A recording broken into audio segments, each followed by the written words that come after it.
అందరికీ నమస్కారం. ఈరోజు రాష్ట్రం నలుమూలల నుండి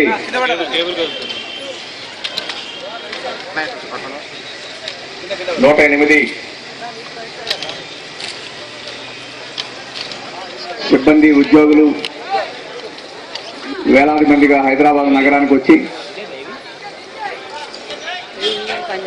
తమ కోరికలను పరిష్కరించమని చెప్పేసి ప్రభుత్వానికి నివేదించడానికి, ప్రభుత్వం మీద ఒత్తిడి తీసుకురావడానికి ప్రదర్శన నిర్వహించారు.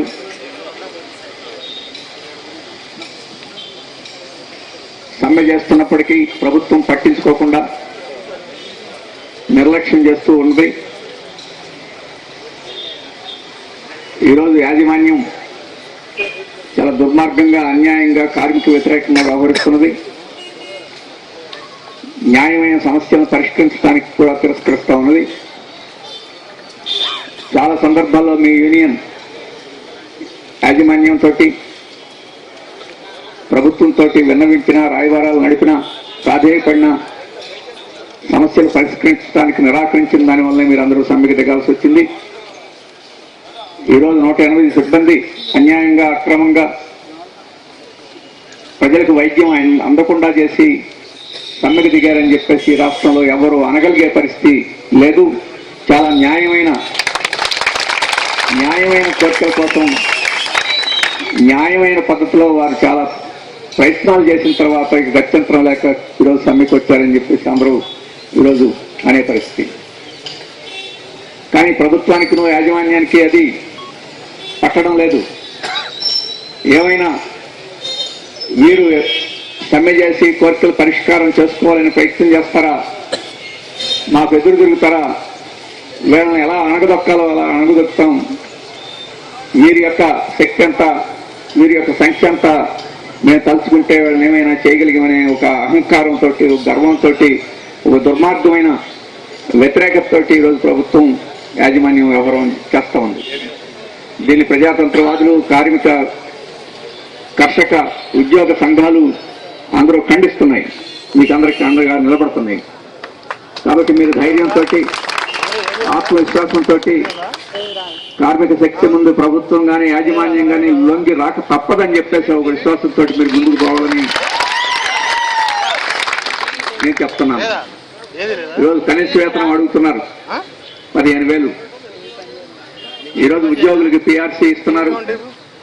మళ్ళీ ఇప్పుడు పిఆర్సీ కోసం వారు పోరాటం చేస్తున్నారు. పిఆర్సీ కోసం కమిటీ కూడా ప్రభుత్వం నియమించింది. కానీ ఈరోజు 108 ఉద్యోగులు చాలా కాలం నుంచి పనిచేస్తున్నప్పటికీ వారికి శాశ్వతమైన ఉద్యోగం లేదు, వారికి ఉద్యోగ భద్రత లేదు. ఉద్యోగం శాశ్వతం చేయాలని చెప్పేసి అడగాల్సిన సందర్భం ఇది. కానీ శాశ్వతం చేయాలని అడిగేదానికన్నా ఈరోజు జీతం కనీసం ఇవ్వండి. ఈరోజు ఉల్లిపాయల ధరలు ఎలా పెరిగినాయో తెలుసు, బియ్యం ధరలు ఎలా పెరిగినాయో తెలుసు, కందిపప్పు ధరలు ఎలా పెరిగినాయో తెలుసు. ఈ ప్రభుత్వమే గ్యాస్లో నుంచి సబ్సిడీ తీసేసి ఈరోజు గ్యాస్ బండ్ 1300-1400 రూపాయలు తీసుకోమని ఈ ప్రభుత్వమే చెప్తున్న నేపథ్యంలో కనీసం పెరిగిన ధరలకు అనుగుణంగా జీతాలు ఇవ్వమని చెప్పి అడిగిన దాన్ని కూడా ఈరోజు ప్రభుత్వం సహించలేని పరిస్థితి వచ్చింది. శాసనసభ్యులకు జీతాలు చాలేదంటే వాళ్ళు తెచ్చుకున్నారు, పార్లమెంట్ సభ్యులకి జీతాలు చాలేదంటే వాళ్ళు తెచ్చుకున్నారు. ఈరోజు మంత్రులకి వీళ్ళందరికీ కార్ అలవెన్స్ చాలటం లేదట, కరెంట్ అలవెన్స్ చాలటం లేదా, హౌస్ రెంట్ అలవెన్స్ చాలటం లేదట. ఇప్పుడు పాత ఎమ్మెల్యే క్వార్టర్స్ ఇంటి కూలగొట్టి అధునాతమైన సుందరమైన భవనాలు కట్టించుకోవడానికి ఇప్పటికే కాంట్రాక్టర్లు ఇస్తున్నారు. కానీ వాళ్ళు కోట్లు సంపాదించుకొని కూడా చాలా పేదవాళ్ళలాగా ప్రభుత్వ సొమ్ముని ఈరోజు దుర్వినియోగం చేస్తామంటే పేదలకు వైద్యం అందించేదానికి పనిచేస్తున్న సిబ్బందికి మాత్రం జీతాలు ఇవ్వడానికి వీళ్ళకి మనసు. అందుకనే ప్రభుత్వం ఆలోచన చేయాలి. అలాగే జీవికే యాజమాన్యం ఉంది. ప్రపంచమంతా మేము ఎయిర్పోర్ట్లు నిర్మిస్తున్నాం, దేశమంతా విద్యుత్ ప్లాంట్లు నిర్మిస్తున్నాం అని చెప్పేసి చెప్తా ఉన్నారు. మరి ప్రపంచమంతా విద్యుత్ ప్లాంట్లు, ప్రపంచమంతా ఎయిర్పోర్ట్లు ఎవరి సొమ్ముతో నిర్మిస్తున్నారు? మీ సొమ్మా, లేకపోతే బ్యాంకుల సొమ్మా, ప్రజల సొమ్మా అని చెప్పి అడుగుతున్నారు. ఈరోజు ఈ 108 సేవలను ఎవరి సొమ్ముతో నువ్వు నడుపుతున్నావు? సొమ్మేమో ప్రభుత్వానికి, సోక్యం అనేది ఈరోజు ₹1,00,000 చిల్లర ఈరోజు ఒక వ్యాన్కి ఇస్తున్నారు. మేము జీతం ఈ పత్యాలు ఇవన్నీ మేము చెల్లించలేమని చెప్పేసి ఈరోజు యాజమాన్యం చెప్తుందని చెప్పేసి మన యొక్క మెమరాండంలో రాసినారు. ఈరోజు కేంద్ర ప్రభుత్వం ఇచ్చే నిధులు ఈ 108 సంస్థ సక్రమంగా సజావుగా నడవడానికి సాధ్యం కాకపోతే కార్మిక సంఘం ఉద్యోగ సంఘాన్ని పిలిచి ఇదిగో ఇంత వస్తుంది, దీనికి ఇంత ఖర్చు అవుతుంది, మనం కేంద్ర ప్రభుత్వాన్ని రాష్ట్ర ప్రభుత్వాన్ని అదనంగా అమౌంట్ అడుగుదామంటే మేము కూడా సిద్ధం, ఆ రకంగా ఊసేద్దాం అని చెప్పేసి అడుగుతున్నాం. లేదు వచ్చే డబ్బునంతటి మీరే మేత వేయడానికి సరిపోతుంది, మీకేమి ఇస్తామని చెప్పంటారా, మీరు మేత వేసేదానికి ఒప్పుకోం, ప్రజలకు చెందాల్సిన డబ్బు ఇదని చెప్పేసి మేము చెప్పగలుగుతున్నాం. అంతకుముందు చెప్పారు అసలు యూనియన్నే సహించం, మా సంస్థలో యూనియన్ మీకన్నా కొమ్మలు తిరిగిన వాళ్ళు లొంగొచ్చి కాళ్ళు పట్టుకున్నారు. నీకు చెప్తున్నాను, ఈరోజు ఎన్రాన్లు సుజుకీలు ఇట్లాంటి కంపెనీలే కార్మిక వర్గంతో ఢీకొట్టి మట్టిలో కలిసిపోయిన పరిస్థితి వస్తున్నాం. అందుకని నువ్వేదో అసలు మా సంస్థ అనే సంఘం అక్కర్లేదు, మా కార్మికులు అక్కర్లేదు అనుకుంటే మీ సంస్థలే ఉండవు అని చెప్పేసి నేను చెప్పదలుచుకుంది. కార్మికులు సంఘాలు పెట్టుకొని చట్టబద్ధంగా చర్చల ద్వారా పరిష్కారం చేసుకోవాలని చెప్పేసి ప్రయత్నం చేస్తారు. చట్టం లేదు, లా లేదు, చర్చలు లేవు అని చెప్పంటే ఇక్కడ కత్తులు కట్టార్లు పట్టుకోవాలని నేను అడుగుతా ఉన్నాను. పిల్లిని గదిలో మూలకేసి కొడితే అది ఎదురు తిరుగుద్ది, పారిపోదు.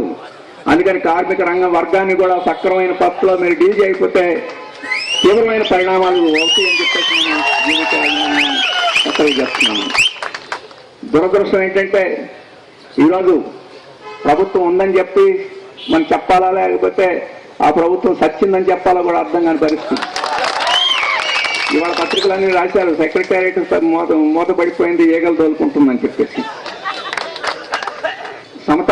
సమతా బిల్డింగ్ ఆ బిల్డింగ్ లో ముఖ్యమంత్రి రావడం లేదని చెప్పేసి. ముఖ్యమంత్రి రాకపోతే అక్కడికి ఏమి మామూలు జంతువులు కూడా జరగవు కదా, ఈయన ఉంటే ఆయన చుట్టుపక్కల అన్ని పోగవుతాయి. కాబట్టి సెక్రటేరియట్ ఈరోజు పనిచేయడం లేదు. ముఖ్యమంత్రి గారు క్యాంప్ ఆఫీసులోనే కూర్చున్నారని చెప్పి అంటున్నారు. మరి ఆయన క్యాంప్ ఆఫీసులో కూర్చున్నారని చెప్పేసి సెక్రటేరియట్ పనిచేయడం లేదని చెప్పేసి ప్రజలకు జబ్బులు రాకుండా ఉంటాయా, రోగాలు రాకుండా ఉంటాయా, ఆసుపత్రులు పనిచేయకుండా ఉంటాయా అడుగుతున్నాను. ఇప్పుడే నాకు ఒక క్లిప్పింగ్ ఇచ్చారు. సత్తపల్లిలో ఒక మహిళ ఆత్మహత్య చేసుకోవాలని పురుగు మందులు తాగింది. 108 ఫోన్ చేస్తే వ్యాన్ వచ్చింది. ఆ వ్యాన్లో మీరందరూ సమ్మెలో ఉన్నారు, సిబ్బంది లేరు. మీ సంగతి చూస్తామని చెప్పేసి ఎవరినెవరినో వ్యాన్ లెక్కించేశారు. వాళ్ళకేమి తెలియదు. ఆ పాపం ఆసుపత్రికి తీసుకొచ్చే లోపల అమ్మాయి చనిపోయింది. దీనికి ఎవరు నేను చెప్పదలుచుకున్న అటువంటి వాళ్ళని ప్రతిరోజు ఈ ప్రభుత్వం హత్య చేస్తుంది, జీవికే హత్య చేస్తుందని నేను చెప్పదలుచుకున్నాను. ఈరోజు ఈ పోలీస్ డిపార్ట్మెంట్ కి వాళ్ళకి ఉంటే ఈ సమ్మెను పరిష్కారం చేయకుండా ప్రజలను హత్య చేస్తున్నారు, వైద్యం అందనీయకుండా ఖూనీ చేస్తున్నారు. కాబట్టి వాళ్ళని ఖూనీ కేసు పెట్టి ఆ రకంగా శిక్షించాల్సిన సందర్భాన్ని నేను చెప్పదలుచుకున్నాను. ఆ సాంకేతికమైన సిబ్బంది ఇక్కడ ఉన్నారు. ఆ సాంకేతికమైన సిబ్బంది ఆ 108 వ్యాన్ లో ఉంటే అక్కడే ప్రాథమికమైన చికిత్స చేసి ఉంటే అమ్మాయి బతికుండేది. కాబట్టి వీళ్ళని తీసేస్తాను, మాకు నచ్చిన వాళ్ళని పెట్టేసుకుంటాను, ఎవరితోటైనా అంటే స్టీరింగ్ పట్టుకున్న వాళ్ళన్నా ఎక్కిచ్చేస్తే సరిపోద్ది ఆ వ్యాను. అందుకనే అటువంటి బాధ్యతారహితంగా ఈరోజు ప్రజల యొక్క ఆరోగ్యంతో మీరు ఆటలాడుకోవద్దు, వెంటనే సమ్మెను పరిష్కరించి ప్రజలకు ఆరోగ్య సేవలు అందించే ఏర్పాటు చేయాలి అని చెప్పేసి మేము ప్రభుత్వాన్ని వాటిని అడుగుతున్నాం. అక్కడ ప్రభుత్వమే నిద్రపోతా ఉంటే ఈ అధికారులు ఏం చేస్తారు? అధికారులు ఏం పరిష్కారం చేస్తారు? వాళ్ళు ఏదైనా చేస్తే జీవికి యాజమాన్యం నుంచి తీసుకొని ఆ రకంగా నిద్రపోతారు తప్ప వాళ్ళకి మనకేం సేవ చేస్తారని చెప్పేసి. లేదు, మేము కార్మికుల తరఫునే ఉన్నాం, మా పేరు కార్మిక శాఖ, కాబట్టి ఏమి చేయడానికి చేత కాకపోతే పర్వాలేదు, కానీ కార్మికులకు మాత్రం హాని చేయమని చెప్పేసి ఏమన్నా కార్మిక శాఖ అధికారులు మీరు అనుకుంటే ఈ పాటికే మీరు యాజమాన్యం మీద క్రిమినల్ కేసులు పెట్టి ఆ రకంగా రాగాలని చెప్పేసి నేను చెప్పేసి అనుకుంటున్నాను. కానీ అది ఆ పని చేయడం లేదు. అందుకనే ఈరోజు హెల్త్ డిపార్ట్మెంట్ మంత్రులు లేకపోతే, ముఖ్యమంత్రి లేకపోతే మీరు అందరూ ఉన్నారు, జీతాలు పుచ్చుకుంటున్నారు, ప్రజలకు సేవ చేయడం కోసం ఉంటున్నారు. వాళ్ళు ఏ గంగలో కలిసిపోయినా కానీ మీరు గంగలో కలిసిపోయారు, మీరు అటు కుర్చీల్లోనే కూర్చొని ఉంటారు. మీరు గోళ్ళకి వెళ్ళుకుంటా కూర్చొని దానికన్నా ఇప్పుడు దీని మీద ఆ అధికారులైనా చొరవ తీసుకొని ఈరోజు ఈ సమావేశం నిర్వహించి ఆ రకంగా పరిష్కారం చేయాల్సిన అవసరం ఉంది. ఈ మధ్య ఏదో చర్చలు ఇంతకుముందు మేము పిలిచేది లేదు, మాట్లాడేది లేదు అని విర్రవీగిన యాజమాన్యం ఇప్పుడు మీ సమ్మెతోటి ఈ రకంగా మొత్తం సేవలన్నీ స్తంభించడంతో కనీసం చర్చలకు వచ్చింది. కానీ ఆ చర్చల్లో కూడా అది మొండిగా వ్యవహరిస్తుందని చెప్పేసి ఇప్పుడే భూపాల్ గారు మీతో అన్నారు. తర్వాత చర్చల సారాంశం చెప్తాను. మీరు ఇచ్చిన మెమరాండం సారాంశం చూస్తే ఈరోజు చర్చల పేరుతో అక్కడికి రావడం తప్ప, నామమాత్రం తప్ప, మీ సమ్మె ఉధృతిని బట్టి కొంత ఏదో వెనక్కి తగ్గినట్టు నటించడం తప్ప మీ సమస్యలు పరిష్కారం చేయడానికి యాజమాన్యం ముందుకు రావడం లేదని చెప్పేసి దీన్ని బట్టి స్పష్టం అవుతుంది. అందుకని యాజమాన్యం దిగొచ్చి లొంగొచ్చి సమస్యలు పరిష్కారం చేసిన దాకా మన ఉద్యమం పోరాటం సాగించాల్సి ఉందని చెప్పేసి మీరు సాగించాలని చెప్పేసి నేను కోరుతున్నాను. మా వైపు నుంచి కూడా మేము కూడా రాజకీయ పార్టీలను సమీకరించి మీకు మద్దతు కూడగట్టేదానికి ప్రయత్నం చేస్తాం. కార్మిక సంఘాలని అన్నింటినీ కూడగట్టి ఇప్పటికే మద్దతు కూడగట్టేదానికి మీ యూనియన్ మీ నాయకత్వం ప్రయత్నం చేస్తుంది. కార్మికులే కాకుండా ఈరోజు ప్రజలకు సంబంధించిన అన్ని రంగాలని వాటన్నిటినీ సమీకరించి మీకు మద్దతు కూడగడతాం. దురదృష్టం ఏంటంటే ఈరోజు కార్మికుల సమస్యలు పోయి జూనియర్ డాక్టర్స్ సమ్మె చేస్తా ఉన్నారు. వాళ్ళని పలకరించే నాలుగు ఎవడు కనపట్టలేదు. ఈరోజు ప్రజల కష్టాలు, ఈరోజు వరదలు వచ్చినాయి, వరదలు వచ్చి మొత్తం గ్రామాలు మునిగిపోయినాయి. అటవీ ప్రాంతాల్లో జబ్బులు వచ్చి జ్వరాలు వస్తున్నాయి, మలేరియా వస్తుంది, డయేరియా వస్తుంది, పట్టించుకునే నాదుడు ఎవరు లేరు. ఈ రాజకీయ పార్టీలు, ప్రధానమైన రాజకీయ పార్టీలన్నీ ఈరోజు ఢిల్లీ చుట్టూ చక్కర్లు కొడుతూ ఈరోజు రాష్ట్రం ఒకటిగా ఉండాలా, రెండుగా ఉండాలని చెప్పేసి మీమాంసలో పడి మొత్తం ప్రజలందరినీ, ప్రజా సమస్యలన్నీ విస్మరించారు. నేను చెప్పదలుచుకున్న రాష్ట్రం ఒకటిగా ఉన్నా మనం పోరాడాల్సిందే, రెండైనా పోరాడాల్సిందే. మనకు పోరాడక తప్పదు సమస్యల కోసం అని చెప్పేసి నేను చెప్పదలుచుకున్నాను. ఎందుకంటే ఈ ఒకటా రెండా మీమాంస చర్చ అంతా రియల్ ఎస్టేట్ ఎవడికి లాభం, పెట్టుబడులు ఎవడికి లాభం, జీవీకే వాడు బాగా డబ్బులు కొట్టేయాలా, లేకపోతే ల్యాంకో వాడు బాగా డబ్బులు కొట్టేయాలా, లేకపోతే జిఎంఆర్ వాడు బాగా కొట్టేయాలా, లేకపోతే ఈ తగాదాలు తప్ప కార్మికులకి జీతాలు ఇద్దామా, వ్యవసాయ కార్మికులు ఇళ్ళు ఇద్దామా, గిరిజనులకి అడిగిద్దామా, లేకపోతే దళితులకి ఆత్మగౌరవం ఇద్దామని చెప్పేసి తగాదా దీంట్లో ఏమి ఉండలేదు. అందుకని కష్టజీవులకి అప్పుడైనా ఎప్పుడైనా ఇప్పుడైనా పోరాటం తప్పదు. కాబట్టి ఈ పోరాటం కొనసాగించాల్సిందే. మన యొక్క సమస్యలు పరిష్కారం అయిందాక ఆ సమస్యలు, ఆ రాజకీయ సమస్యలు పరిష్కారం అవుతాయో లేదో దాని తర్వాత సంగతి. మీరు ఈ రోజు అధికారంలో కుర్చీలో కూర్చొని ఉన్నారు, అధికారులు కూడా కుర్చీలో కూర్చున్నారు. కాబట్టి మా సమస్యలు పరిష్కారం చేయాల్సిన బాధ్యత మీకుంది. ఆ బాధ్యతను మీరు విస్మరిస్తే చరిత్రలో కలిసిపోతారు.